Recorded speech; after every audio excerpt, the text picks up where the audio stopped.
Oi, Sil. Que bom te ver aqui. Vamos esperar um pouquinho, aguardar a Ana.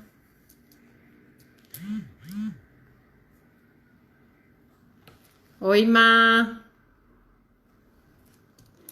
Que bom te ver aqui. A Dani, querida. A Ana chegou. Vou chamar a Ana aqui para entrar com a gente. Peraí.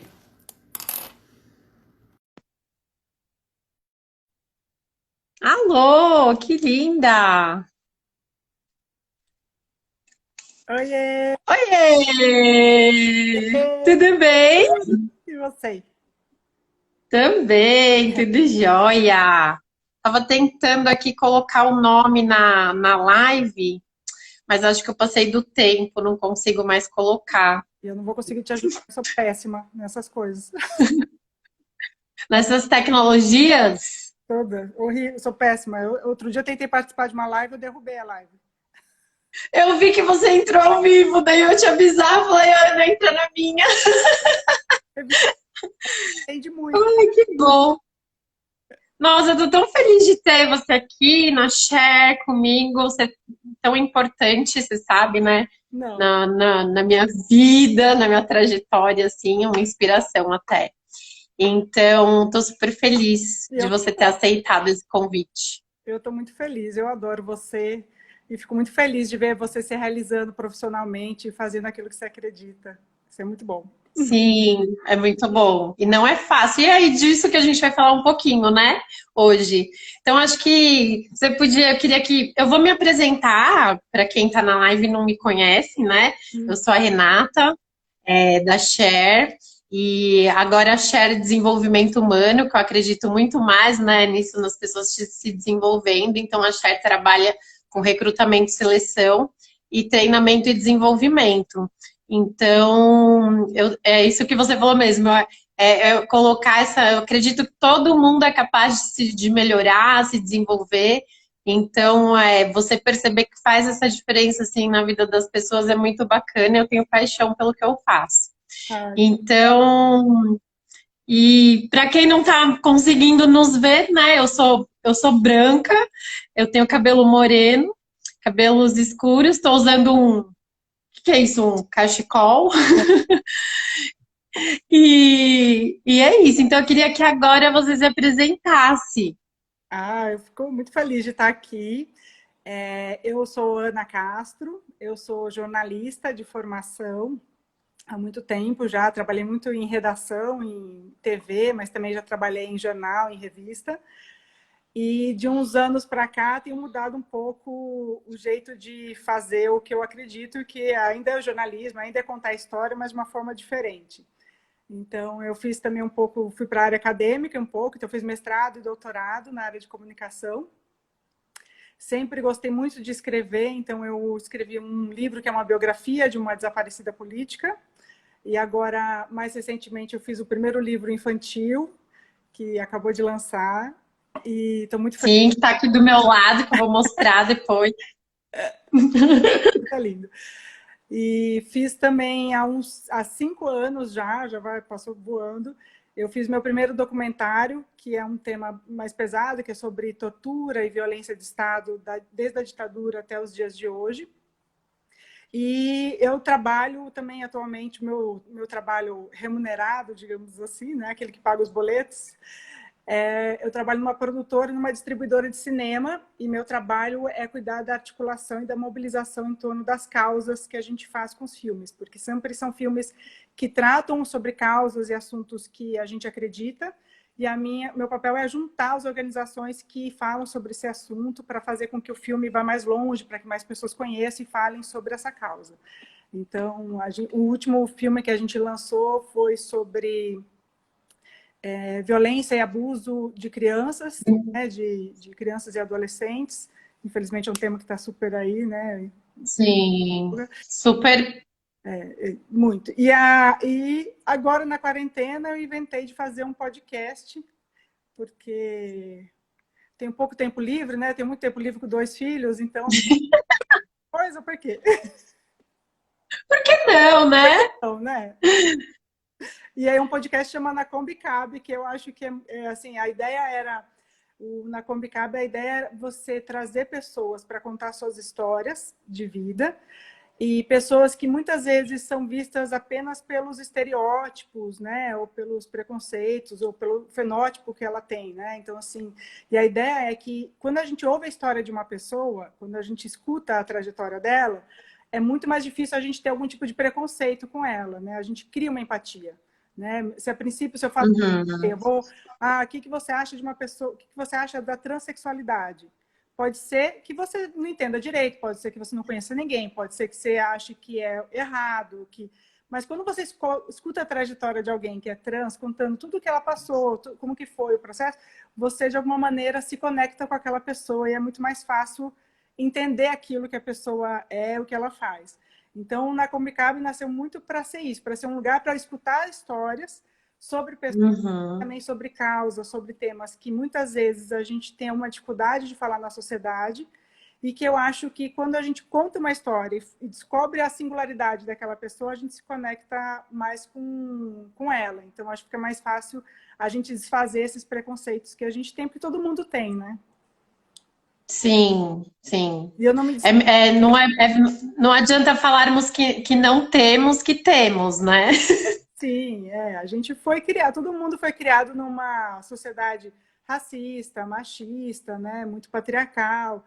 Então, assim, por mais que a gente tenha consciência, que a gente vá diminuindo isso, não é uma questão só de caráter, né? Não é uma questão só de decisão pessoal, você não ser mais machista, não ser mais racista.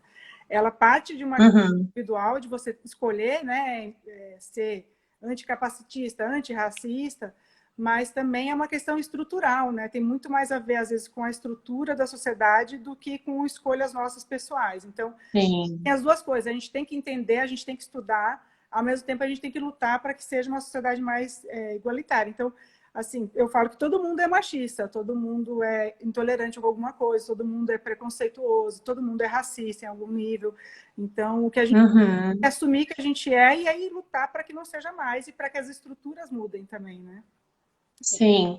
E aí, Ana, o primeiro tema que você trouxe, né, no Na Kombi Cab foi sobre singularidade, né, que eu adoro, eu acho muito bacana e me despertou e falei, então vamos falar sobre isso, porque eu acho que cabe muito dentro do que eu trago também como proposta e quando eu quero despertar o desenvolvimento das pessoas, é exatamente isso, mostrar que, nossa, ela é única, né, singular, e também a questão dos rótulos, que trabalha muito na linha da comunicação não violenta, que eu adoro, que é de você não dar rótulos, né? Você evitar ao máximo disso. Então, eu queria que você falasse para a gente o que é singularidade. Bom, eu vou falar o que a entrevistada disse, né? Porque, como eu disse, o pessoal fala que jornalista é aquele que não sabe nada, mas sabe para quem perguntar. Então, assim, eu vou falar sempre eu perguntei tudo que eu não sei, eu saio perguntando. Então, a singularidade, eu acho que é muito a gente entender o que cada um é, quem cada um é, quando a gente começa a tirar todas aquelas camadas que estão colocadas na gente, né? Eu acho que desde, assim, colocados pela sociedade, colocada pela família, pelos cuidadores, seja pai, mãe, avó, quem te educou, colocado pela pressão da nossa sociedade que a gente vive, de consumo, de ter as coisas, né? Quando a gente começa a tirar essas etiquetas, esses rótulos, né? Então, a gente começa a descobrir aquilo que é nosso, que é único, que não tem mais ninguém igual. Então, a singularidade, assim, nesse sentido mais simplista, é isso, aquilo que te faz ser só você. O que é muito diferente do que a sociedade coloca. Então, se a gente vai pensar, né, eu tenho uma menina e você também tem uma menina. Desde quando elas estão na barriga, eu tive um casal, né, tive uma menina e um menino. Então, quando eu estava grávida da menina, as pessoas me tratavam e tratavam a barriga com muito mais doçura, falavam doce, vai ser fofinha, vai ser bonitinha. Como aquela visão que a gente tem de que a mulher é muito mais dócil, né? Muito mais educadinha. Ah, a menina é boazinha. Então, isso são rótulos que são colocados, porque em nenhum momento está dito na nossa biologia, se a gente nasce com gênero feminino, de que a gente é assim. Isso é uma construção social. Ao mesmo tempo, quando eu estava grávida de menino, todo mundo falava, ah, esse vai ser forte, nossa, você está perdida, menino dá muito trabalho, menino é bagunceiro, é difícil. Também é um rótulo que se coloca. Então, desde esses rótulos que vêm, desde quando a gente está no útero da nossa mãe, até quando a gente nasce, a roupa que a gente põe, se a gente coloca brinco, se não coloca brinco, como que a gente vai se comportar, né? Dizer a menina, falar, mandar a menina fechar a perna e o menino, né, sair correndo, o menino sobe na árvore, a menina anda de um jeito. E isso vai se repetindo na adolescência, vai se repetindo no mundo adulto, porque nós humanos temos um desejo muito grande de pertencer, né? De pertencer a um grupo, né? A gente quer fazer parte, a gente não quer ser solitário, né? A gente quer fazer parte do grupo para sentir que a gente pertence a algum lugar. E aí quando a gente vai assumindo esses rótulos para pertencer, né? Você pode olhar grupo de adolescente, todos estão vestidos iguais. Você nunca vai ver um grupo de pessoas, às vezes está todo mundo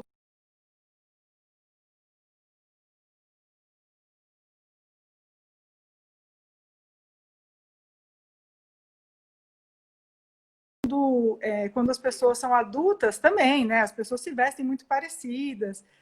E aí ser singular é um ato muito que requer que você tenha a coragem de ser sozinho também, às vezes. Porque Isso que eu ia te perguntar.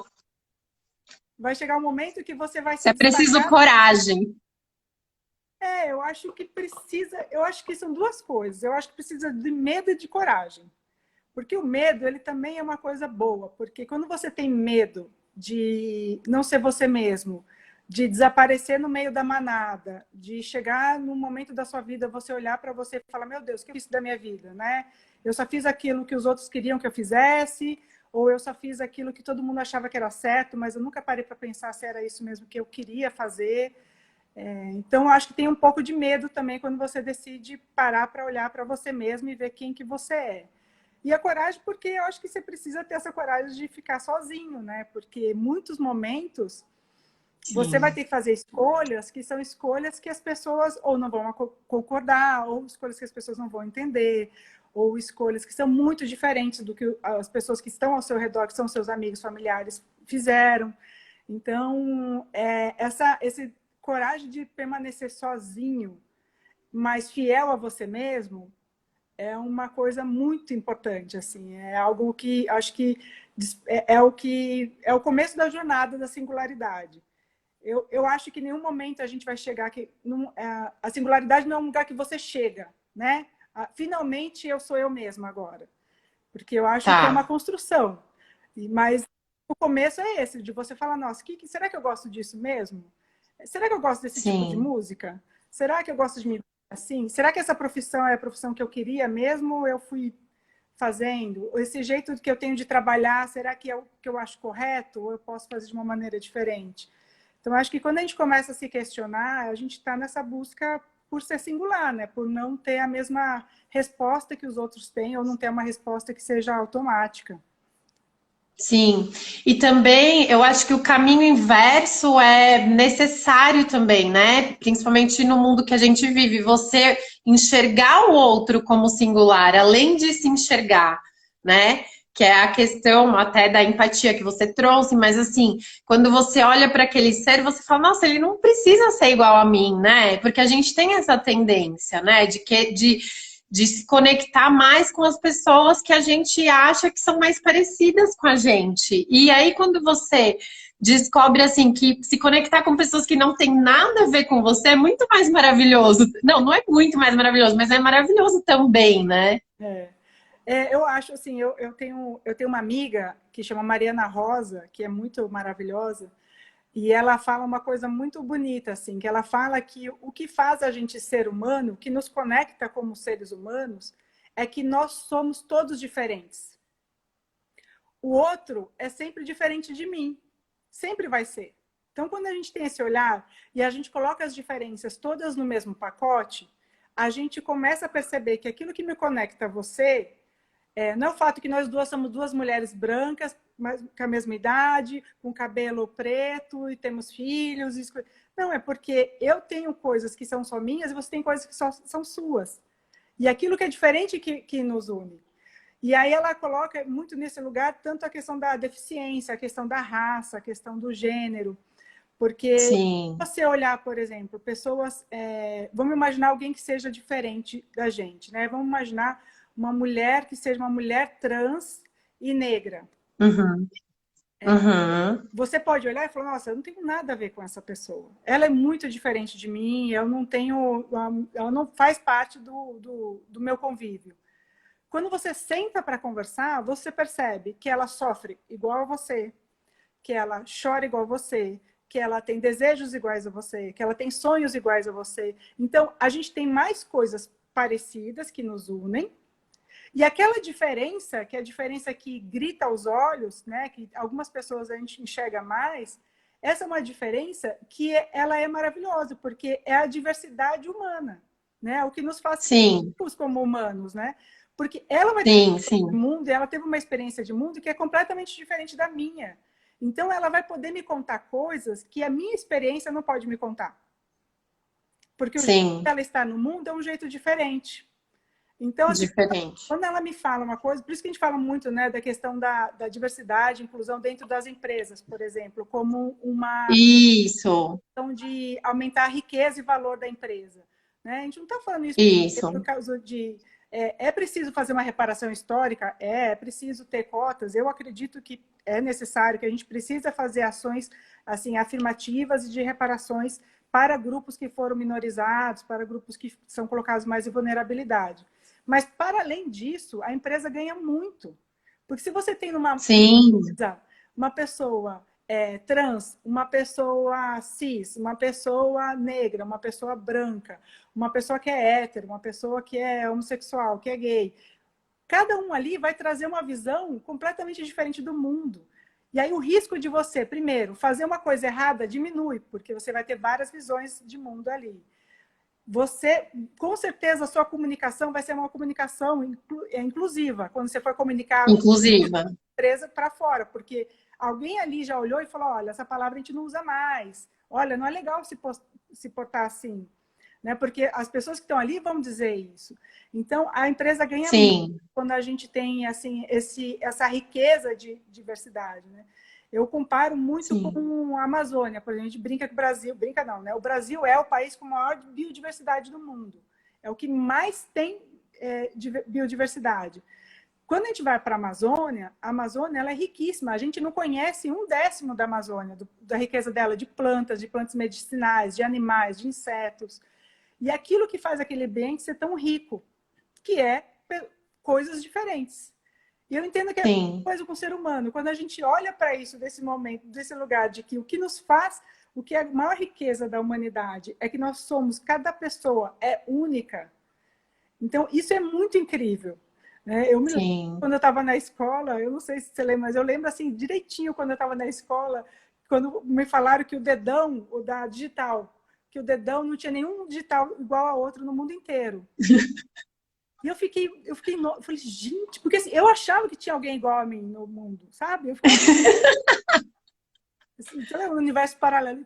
E o dedão é uma coisa tão besta, né? Porque imagina o dedão, não tem ninguém igual a você em nada, né? Não é só o dedão. Né? Verdade. E eu fiquei pasma. E assim, é isso. Quando a gente para olhar essas pessoas que a gente acha que são tão diferentes da gente, às vezes a diferença é uma coisa tão pequena e ela não é o que Sim, nos impede de nos conectar com o outro, né? É o nosso sim. olhar, né? O que a gente É o pensa nosso que é olhar. normal, o que a gente acha que é o correto, né? E eu acho que é muito importante a gente tirar esse olhar também da normalidade, né? O que é normal? O que Qual o ponto de partida, né? é Qual o ponto para nortear o normal? exato? Quem disse que isso é normal? Quem definiu o padrão? Sim, Né? Quem foram as pessoas que definiram os padrões? Né? sim. Isso é muito doido, porque É muito. a gente pensa, Só que você sabe que é uma luta, né? E você deve saber muito mais, porque eu acho que você tem bastante essa parte de lutar mesmo, de estar à frente disso, mas a minha luta é com as organizações, na verdade, né? Porque ainda eu ia te perguntar o que você enxerga? Você acha que a gente está mais num momento que as organizações estão olhando isso, ou você acha que ainda existe um discurso muito mais forte do que uma prática em si, de trazer a diversidade para as organizações?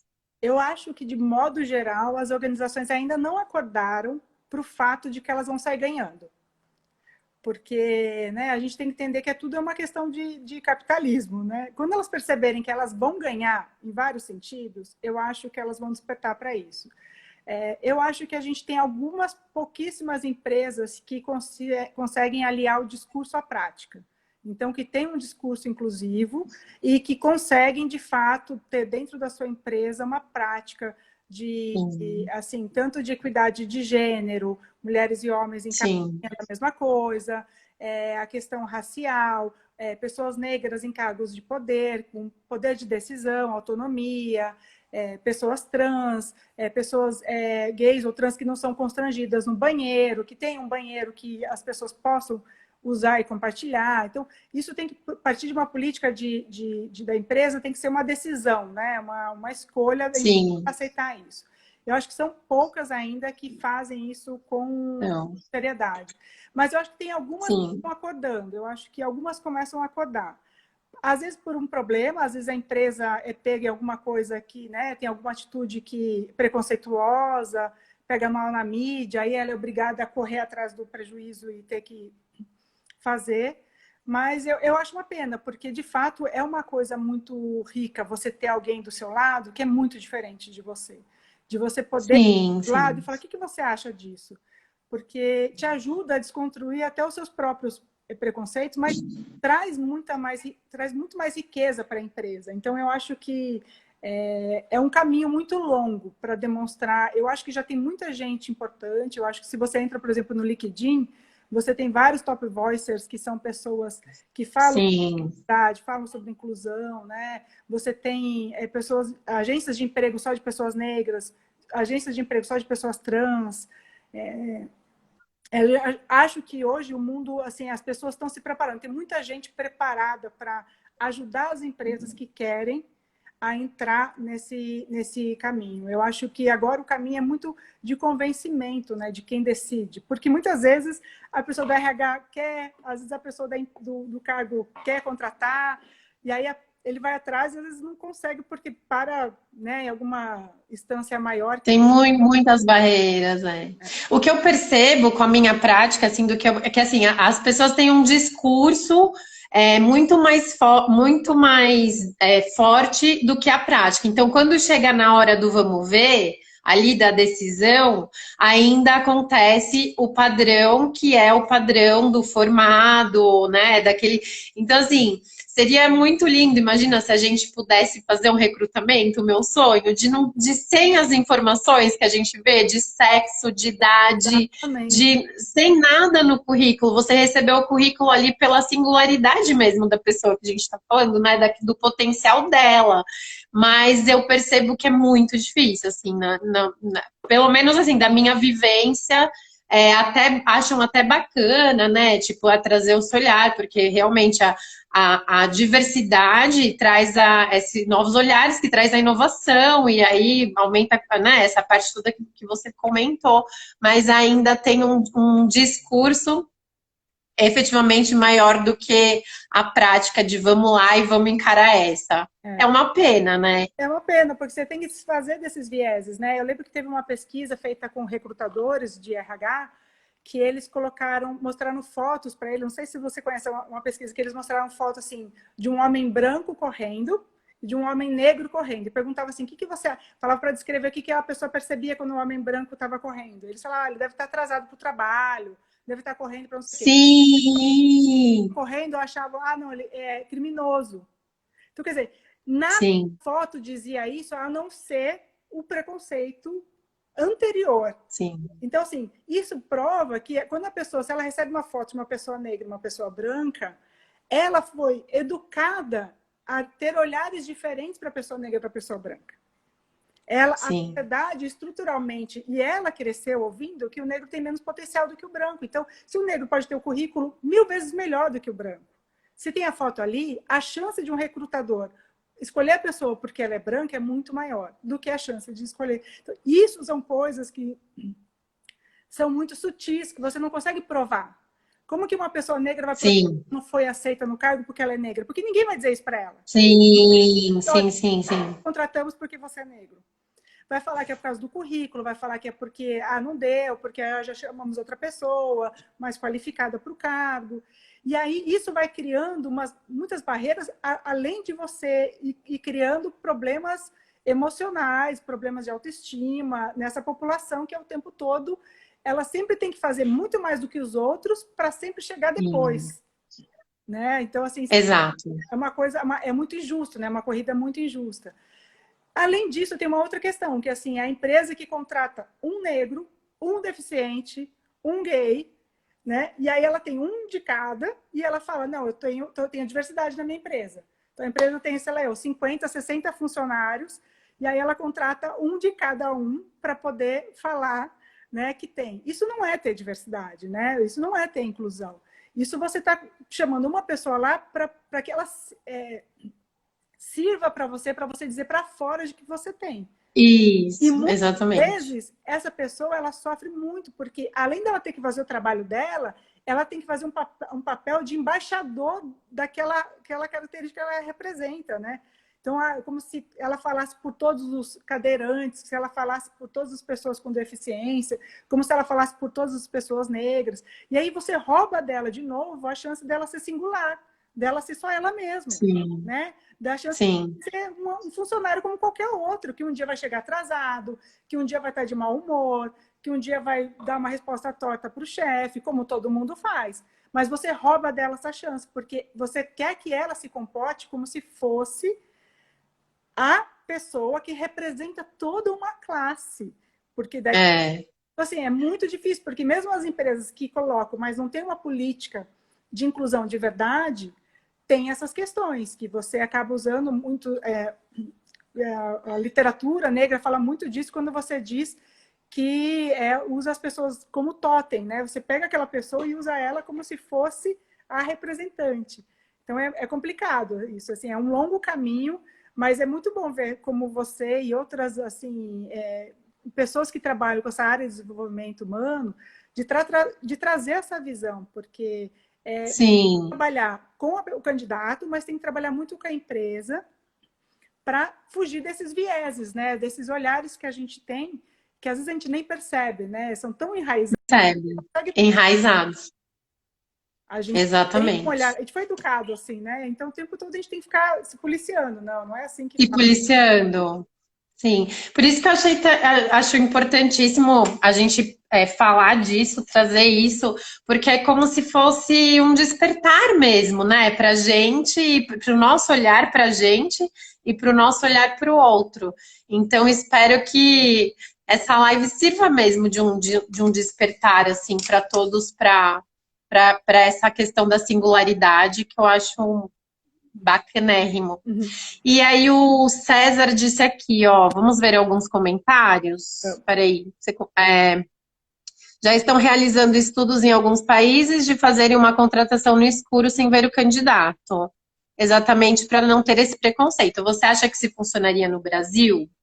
Eu acho que sim. Já tem algumas empresas fazendo isso, né? Eu acho que tem gente que não coloca nem a foto do candidato e não coloca o gênero também. Porque isso. Se a mulher tem entre 25 e 35 anos, também não contrata porque ela vai ficar grávida. Né? E o sim, amiga. Ele vai ter que sustentar a família. Então, se você não coloca o gênero, também é importante, além de não colocar foto, porque tem essa questão também, né? Tem a questão dessa demanda que, às vezes, assim, acontece mesmo e aí você, né, fica, meu Deus, não pode. Essa questão de...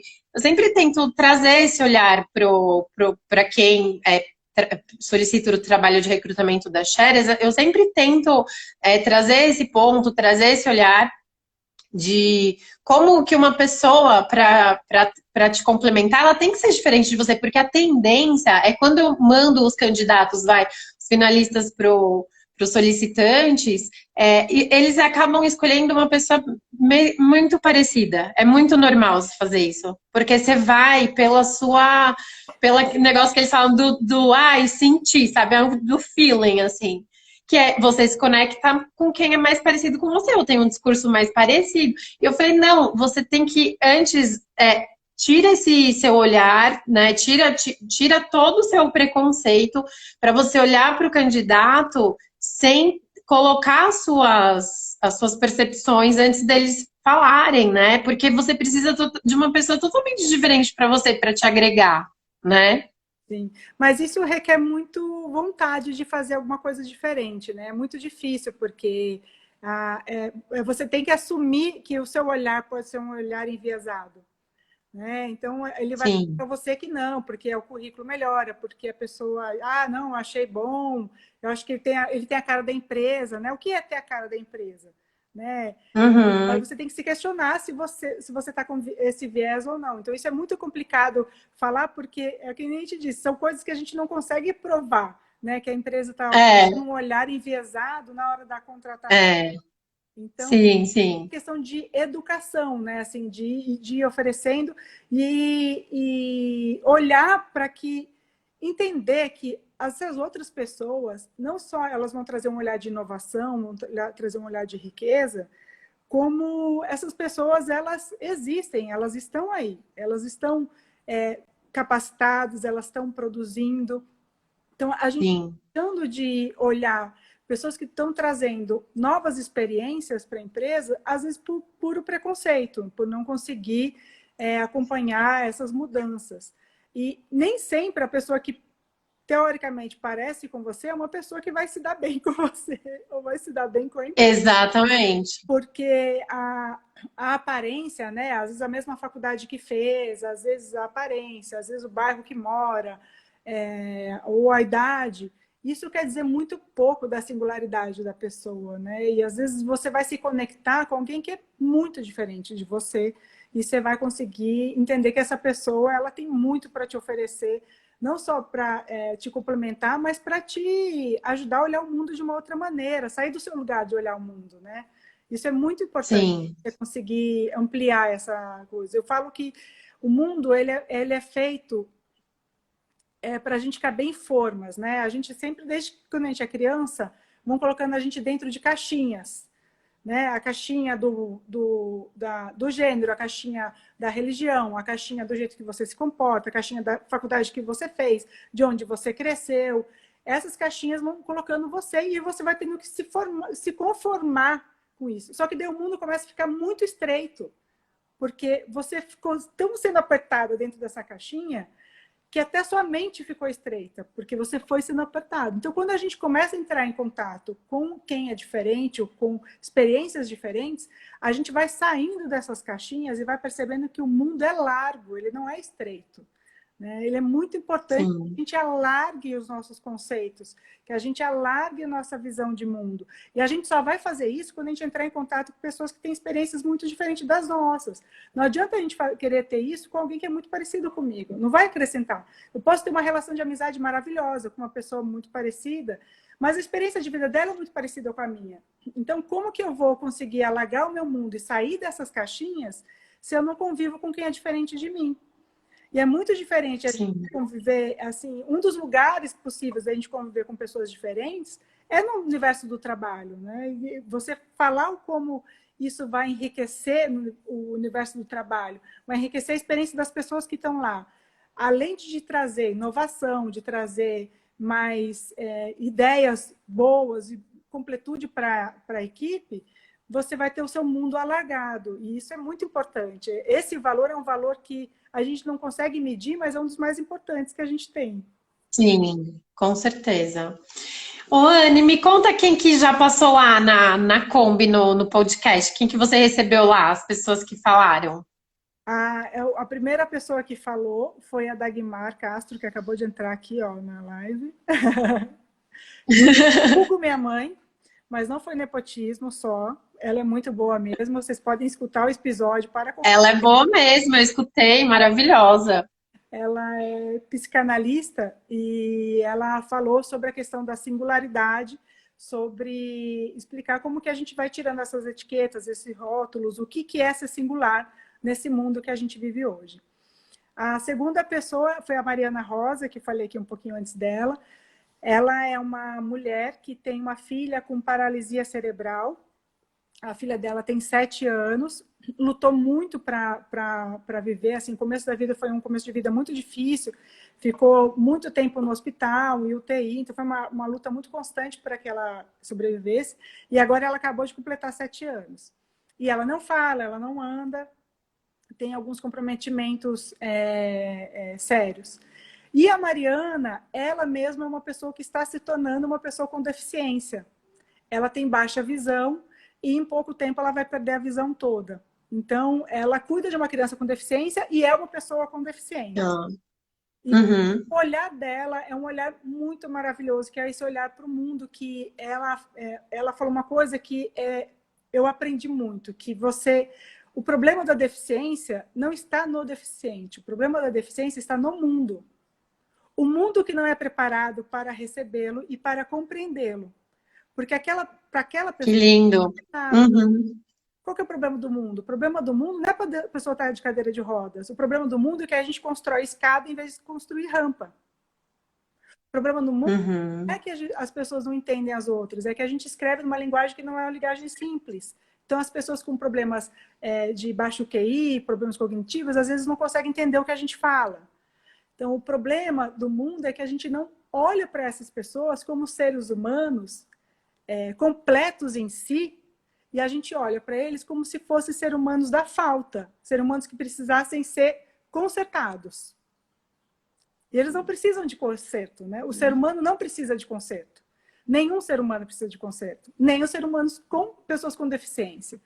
Eles são prontos. Então, ela é muito maravilhosa. Assim.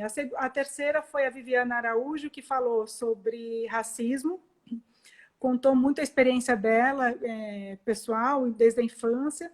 E hoje ela é uma gerente de gênero de uma das principais organizações, umas ONGs do mundo, que é a Plan International.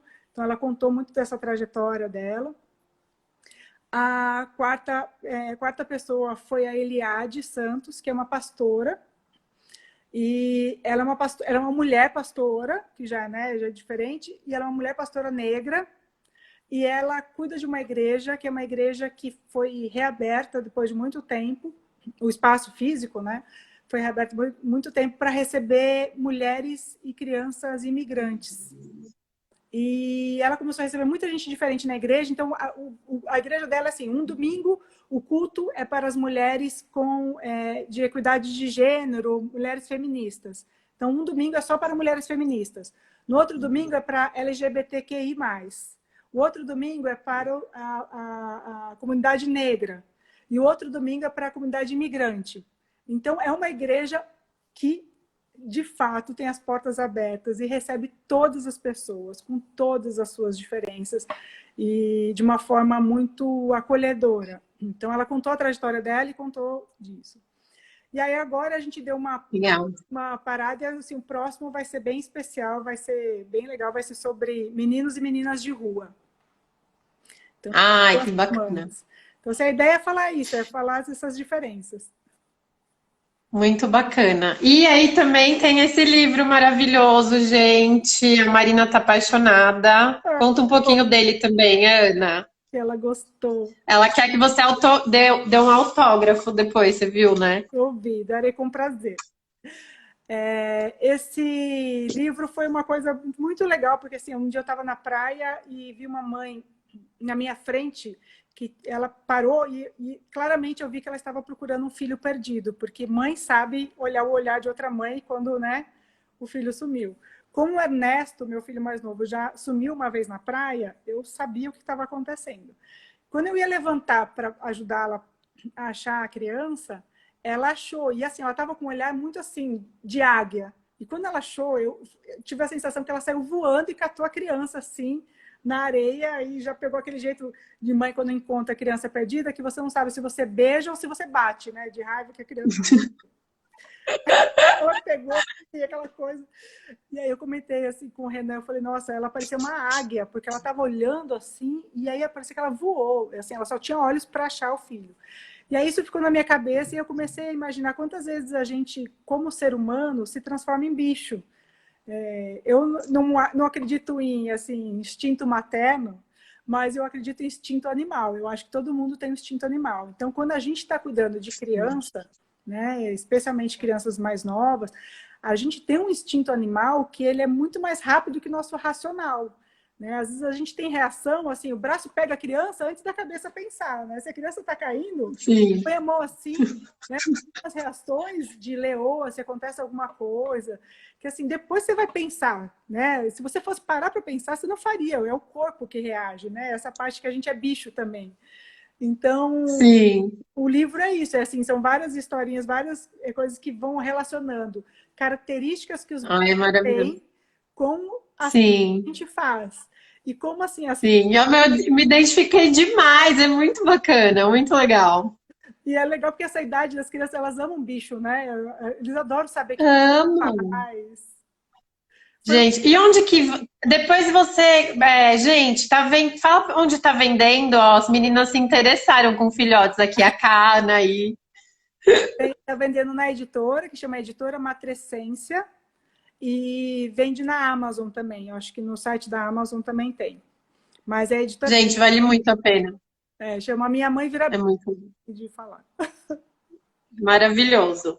Mas é bem... E então, queria que você te dá espaço, assim, para você compartilhar o que que você não pode deixar de falar, o que que você não pode deixar de compartilhar com a gente, que você queira muito trazer hoje aqui para nossa conversa maravilhosa.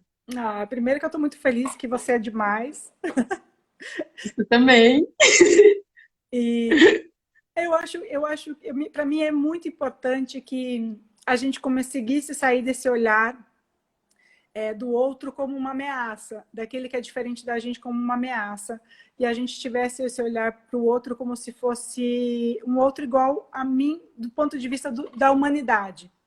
Ele não precisa ser igual a mim fisicamente, ele não precisa ter as mesmas experiências que eu, ele não precisa amar do mesmo jeito que eu amo, mas ele é um ser humano como eu, e tem os mesmos desejos, os mesmos sentimentos, e a gente tivesse esse lugar que eu acho que é da empatia, né? Muita gente diz que a empatia é você se colocar no lugar do outro, né? Se colocar nos pés do outro para sentir o que ele sente. Eu acho que isso é meio impossível, porque eu não vou conseguir me colocar no lugar do outro. Eu nunca vou conseguir me colocar no lugar de uma mulher negra, por exemplo. Eu não sei o que é passar racismo. Né? Eu não sei que Uhum. é sofrer. Eu não sei o que é entrar num shopping e ser seguida pelo segurança, né, dentro da loja, porque acho que eu posso estar roubando. Eu nunca passei por isso. Então eu não posso falar que, me coloco no seu lugar, eu entendo o que você sente. Não, eu não entendo. Mas eu acho que a empatia ela está muito no lugar da escuta. Quando a gente aprende a escutar os outros e ouvir a experiência que o outro está me contando, e falar, nossa, isso é importante, porque você está me dizendo que é importante, eu acredito que é importante, eu não preciso ter vivido essa experiência, eu não preciso passar por isso, eu não preciso que você me prove, mas quando você me diz que isso para você é dor, ou quando você me diz que isso para você é amor, ou quando você me diz que isso para você é importante, eu consigo acreditar em você e aí eu te respeito por isso. Né? Então, não te respeito porque eu me Maravilhoso. coloco no seu lugar. Eu te respeito porque eu também quero ser respeitado nas minhas diferenças, naquilo que eu tenho, e eu consigo acreditar em você. Eu acredito muito no poder das histórias para fazer isso.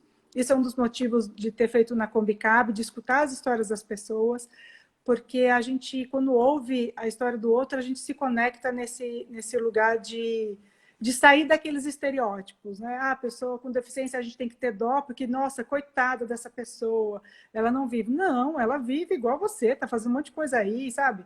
Ela casa, ela namora, ela separa, ela fica triste, ela fica brava, ela fica tudo igual a você.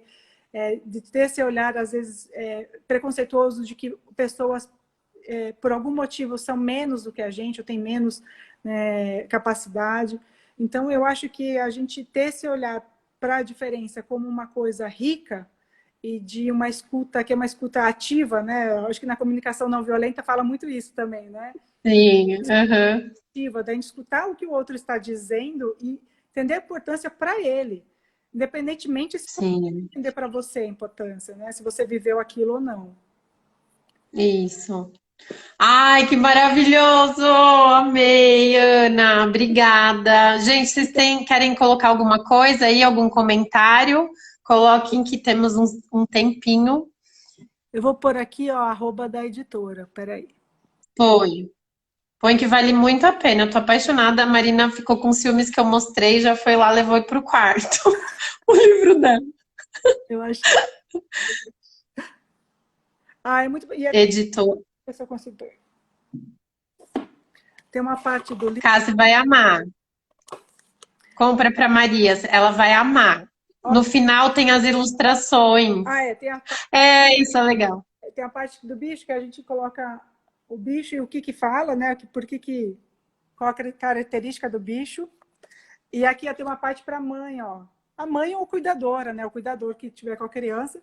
Mas parece que ele tirou bicho e a criança desenhar. Então é muito, Muito legal. muito fofo. Muito lindo. Eu estou bem feliz. Ai, Ana, eu queria então te agradecer imensamente. Nossa, eu fiquei super feliz porque eu super admiro o seu trabalho, o seu talento, sua singularidade. Super admiro mesmo e te agradeço por você trazer tanta coisa maravilhosa. Queria compartilhar essa live com o mundo, assim, porque eu acho que todo mundo precisa ouvir isso que você trouxe para a gente transformar de verdade. A gente já está numa situação insustentável, então transformar um planeta mais sustentável, e eu acho que essa discussão que você trouxe é o que vai tornar a nossa vida mais sustentável nesse mundo que a gente está aqui. Então, obrigada, parabéns pelo seu talento, por tudo. Continua aí fazendo tudo que você consegue, que a gente adora. E parabéns pela Cher também, viu? Vida longa e próspera. Obrigada.